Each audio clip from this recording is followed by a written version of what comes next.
the second Sunday of Lent.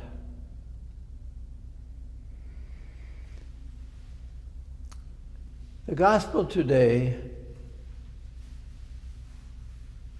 is a mountaintop gospel, as is the first reading.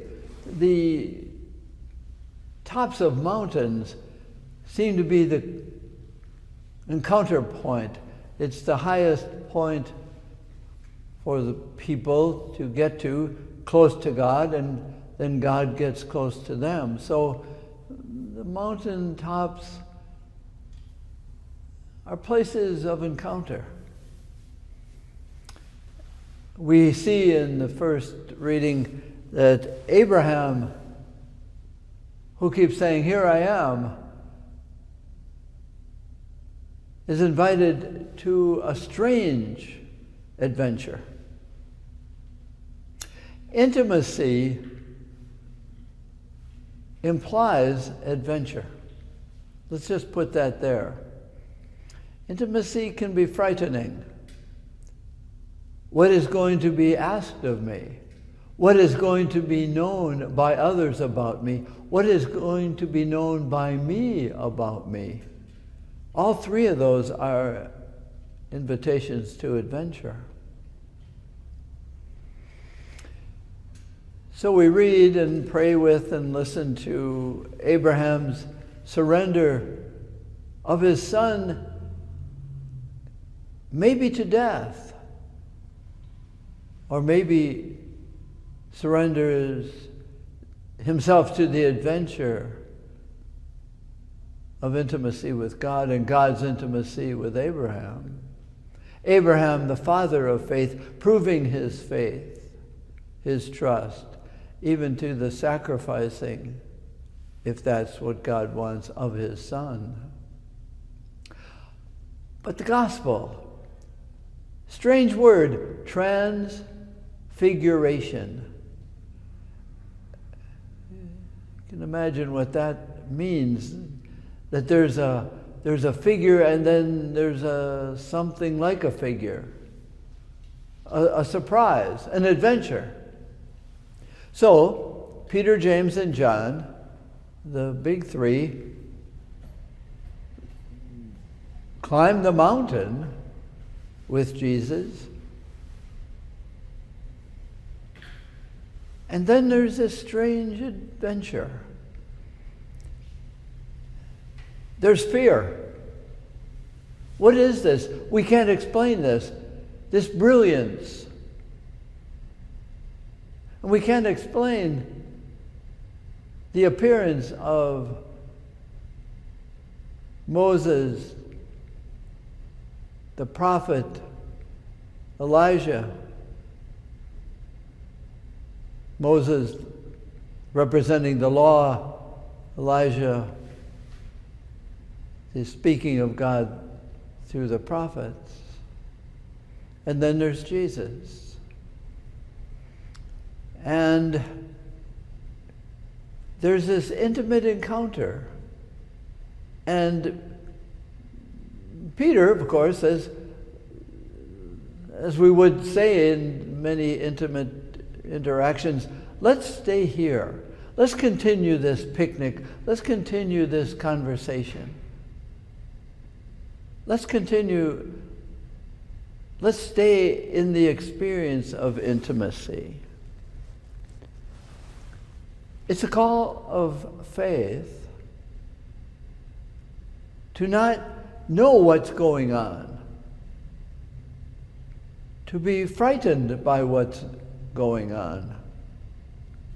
And then all of a sudden, it's gone. Back to reality.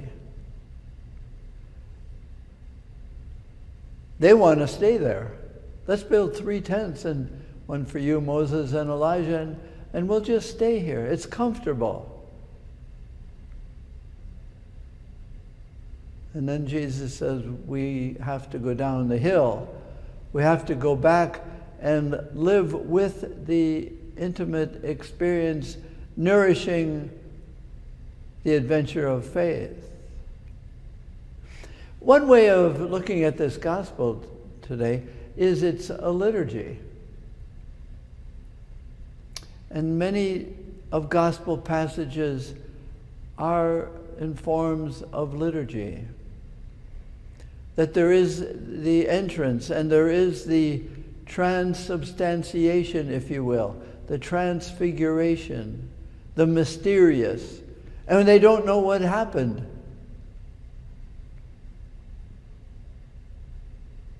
And then there is the leaving of intimacy. What's more adventurous? The intimacy? Yes, that's very adventurous. What I might be asked of, what I'm going to know, what I can't explain. Maybe Peter, James, and John said, why are we here? Why is this transfiguration revealed to us? We're just old fishermen. Intimacy may be confined or defined by a new name for us. That most experiences of intimacy, we say, I'm not sure I'm worthy of this. I'm adequate. I'm afraid of what will be revealed of me, to me, and to the other. Will it be enough?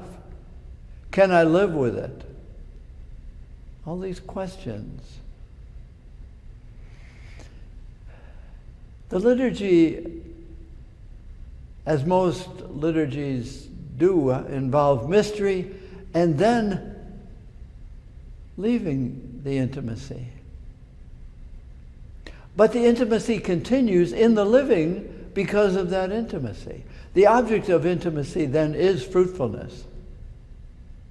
Intimacy is a means to keep living, as the apostles Peter, Paul, and John do.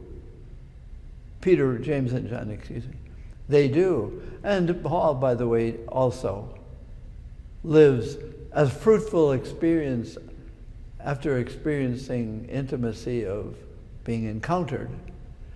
Well, that's the challenge for us. What do we get out of liturgy? What do we get out of intimacy? The apostles walked down the mountain. We have to go back to life. The adventure of intimacy is the adventure of living because of the intimacy. The fruitfulness of the transfiguration is the faith and trust and lived by the apostles and the followers of Jesus and the followers of those who read the gospel. So maybe during Lent it's, can I go up to a mountain of quiet and let there be intimacy? And what I find out about myself is not to be changed. It's to be embraced. It's to be lived with. It's to be prayed with. It's me. And to be intimate with myself begins the availability of being intimate with others. You may know people, you just feel they don't want you to get close. Nice weather today, isn't it? Yes, let's talk about the weather. It's out there. I keep it out there because I'm not sure of what's in here.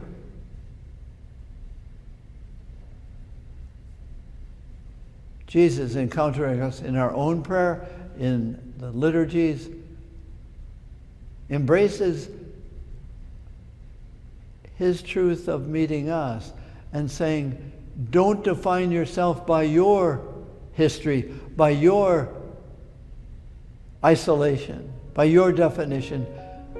Let you be transfigured, your image of yourself, because of the intimacy that Jesus and the Father has with you. And you receive it, as they did. And they went down the mountain, encouraged to go down the mountain.